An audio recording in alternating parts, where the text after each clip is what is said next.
देश में अक्सर ये सवाल उठाए जाते हैं कि आखिर सरकारी पदों पर भर्ती क्यों नहीं होती। इन सवालों के बीच सीआईसी ने आउटसोर्स कर्मचारियों की भर्ती की है। इसे लेकर संसदीय समिति ने नाराजगी जाहिर की है, साथ ही जवाब तलब किया है। वहीं भर्ती को लेकर सीआईसी ने अपनी बात रखी है।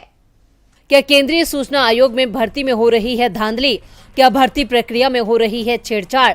आखिर क्यों कर्मचारियों को किया गया आउटसोर्स? ये सवाल इसलिए उठाए जा रहे हैं क्योंकि आउटसोर्स कर्मचारियों पर चिंता जाहिर करते हुए संसदीय समिति ने विभिन्न पदों पर कर्मचारियों के चयन के लिए कर्मचारी चयन आयोग से ध्यान देने के लिए कहा है। दरअसल सीआईसी ने 160 स्वीकृत पदों में से 100 पदों को अनुबंध के आधार पर आउटसोर्स कर्मचारियों के जरिए भरा है। इसी भर्ती प्रक्रिया को लेकर समिति ने पूछा है कि आयोग में सीधी भर्ती क्यों नहीं हो रही है और इसमें क्या बाधा आ रही है। संसदीय समिति की रिपोर्ट में कहा गया है कि समिति का मानना है कि अनुबंधित कर्मचारी नियमित कार्यबल की भरपाई कर सकते हैं, लेकिन वो स्थायी कर्मचारियों का विकल्प कतई नहीं हो सकते हैं। इसके साथ ही रिपोर्ट की सिफारिश में कहा गया है कि कर्मचारी चयन आयोग को सीआईसी में सीधी भर्ती रिक्तियों में आने वाली बाधाओं पर गौर करना चाहिए और इस संबंध में स्पष्टीकरण देना चाहिए।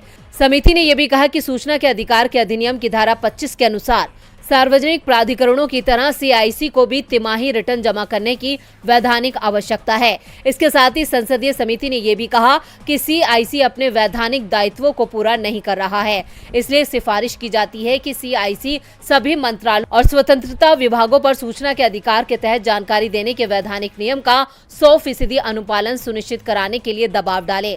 वहीं इस पर जवाब देते हुए सीआईसी ने बताया कि वो उपयुक्त उम्मीदवारों की कमी के कारण आयोग में रिक्त सभी पदों को भरने में सक्षम नहीं है। अब सीआईसी ने तो जवाब दे दिया, लेकिन सवाल उठता है कि क्या लोग सक्षम नहीं हैं या फिर ये वाकई गड़बड़ी है।